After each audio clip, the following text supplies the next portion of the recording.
विपत्ति परे है कन्हैया, सुन ले पुकार।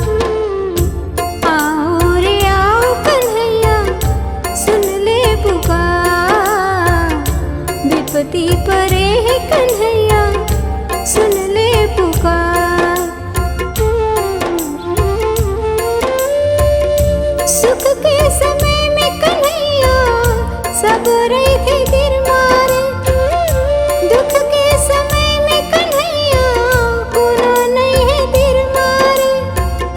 दुख के समय में कन्हैया कोनो नहीं है दिल मारे।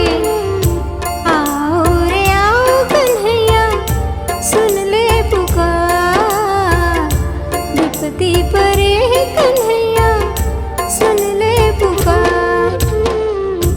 आओ रे आओ कन्हैया, सुन ले पुकार। विपत्ति परे है कन्हैया, सुन ले पुकार। पापी मन के पाप के गठरी खोले बर आना है। जिंदगी के सत के रहता जगला दिखाना है। जिंदगी के सत के रहता जगला दिखाना है। आओ रे आओ कन्हैया, सुन ले पुकार। विपत्ति परे है कन्हैया, सुन ले पुकार।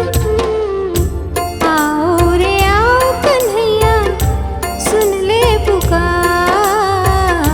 विपत्ति परे है कन्हैया, सुन ले पुकार। धर्म के रत चलैया कोनो मन के नहीं है रे। आके ते जगला सिखा दे प्रेम के रता रे। आके ते जगला सिखा दे प्रेम के रता रे। आओ रे आओ कन्हैया, सुन ले पुकार। विपत्ति परे है कन्हैया, सुन ले पुकार। आओ रे आओ कन्हैया, सुन ले पुकार। विपत्ति परे